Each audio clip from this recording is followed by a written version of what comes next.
All right, so starting your basket is probably going to be the trickiest part of this, so I'm going to try to go slowly, make sure you can see what I'm doing, and try to pay attention because we're all going to be starting at once. If you can do this on your own, it's going to be so helpful.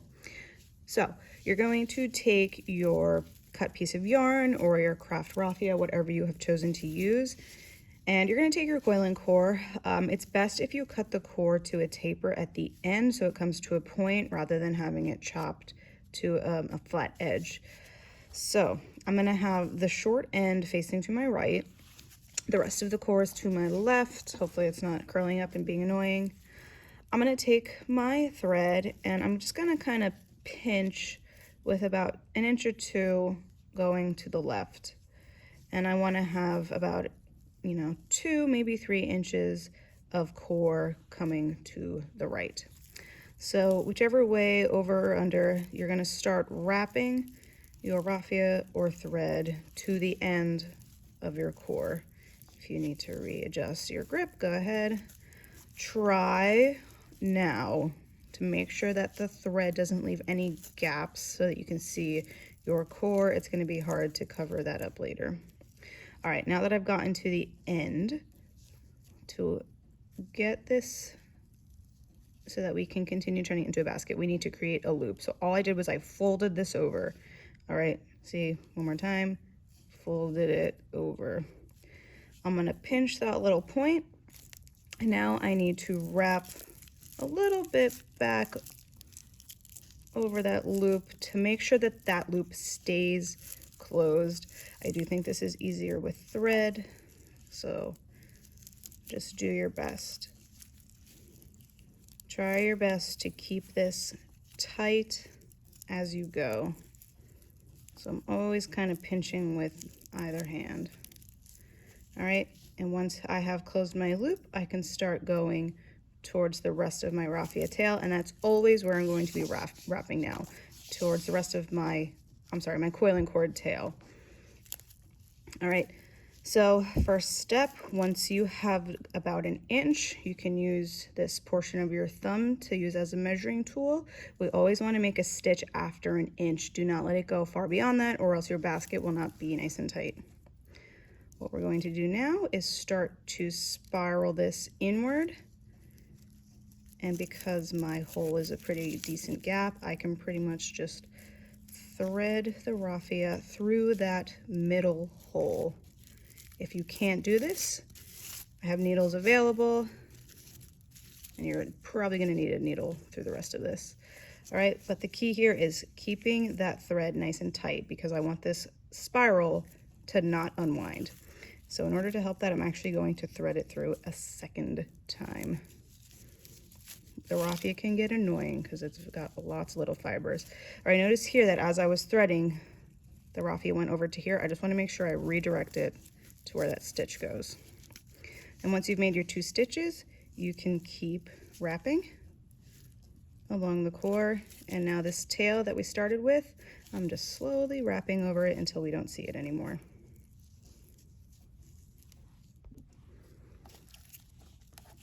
All right, I'm going to show you how to thread a needle. So, I mean, if you can, these holes are somewhat big. It might be easier to do with yarn. Again, you might be able to get all of this through the needle hole, but if it's giving you trouble, I have these little homemade needle tools, needle threaders.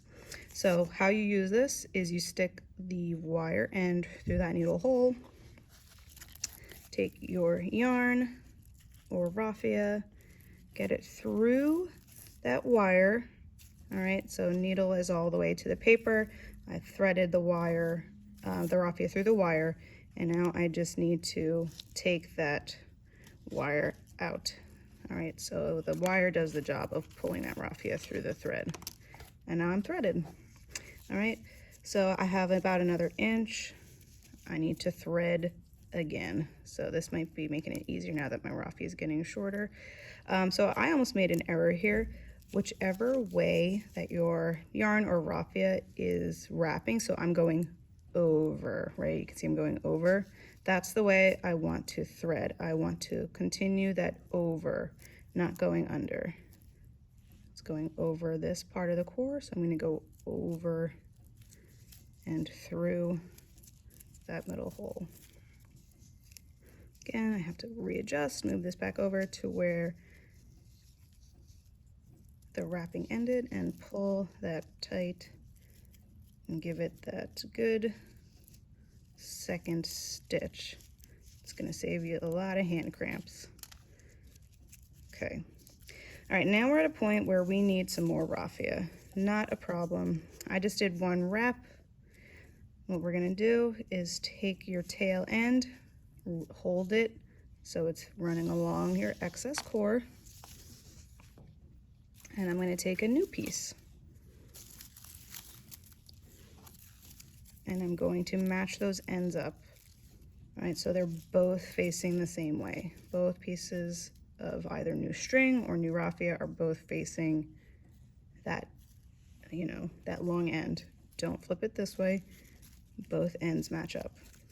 I'm going to pinch where I stopped wrapping, and with my new raffia, I'm going to simply resume wrapping. So eventually, I will just cover both of those rough ends. All gone.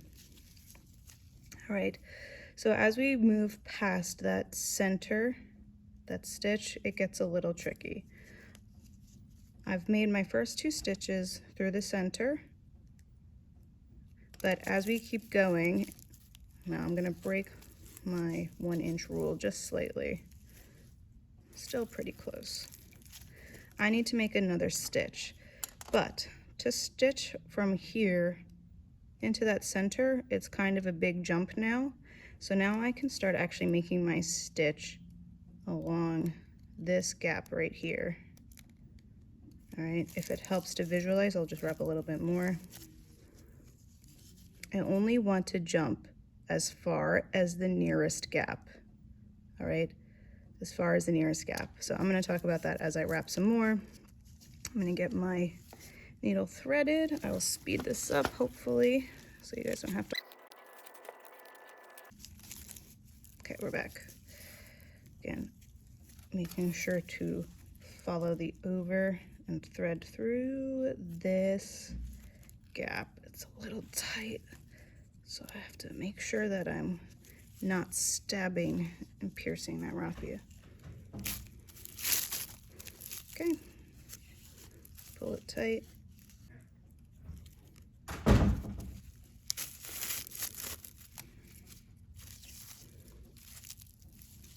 All right, without that double stitch, sometimes if I let go, this is gonna wanna unwind and our basket will be loose, so that double stitch really helps. Now I can let go, give my hands a break, and it stays nice, tight coil. Okay, and we just keep going. I have left my needle threaded so that I don't have to thread it every single time. Shouldn't fall off, hopefully. All right, got about 1 inch. I'm gonna make my next thread pretty tight, so that's why the needle is very helpful. If you choose not to make that double stitch, that's fine. You just have to make sure this stays pulled really tight while you make those next few stitches so that it doesn't, again, it doesn't start to unwind. So now that I've gotten a few layers, this is what I want to talk about. It might be very tempting at this point with my next stitch to go through that nice big open hole, but we're jumping over this coil to go through the hole. So imagine once this basket starts to get really big, if we're always going through that center hole, you're jumping over a lot of basket. It's not going to be good for keeping that basket you know, in the proper formation, and it's also just going to use a lot of extra thread or raffia that we don't need to use. So just always make sure that you are going and threading through the nearest gap. All right, so not this one, the nearest gap, which is right here. The most recent coil. The nearest gap or the most recent coil, whatever helps you to remember. All right, so again, just pay attention. I accidentally jumped back a little, so I'm gonna get that over the core so I'm not wasting materials and giving myself more work. and keep wrapping. If you want to switch colors and follow your pattern, we'll just do the same technique we did before with adding new raffia or new thread. So I'm at that point. Same thing.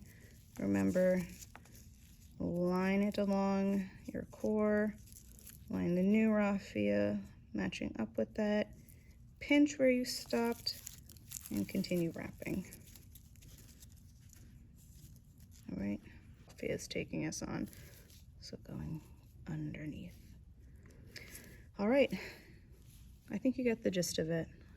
Enjoy making your basket. This is a fan favorite, so I'm excited to see these.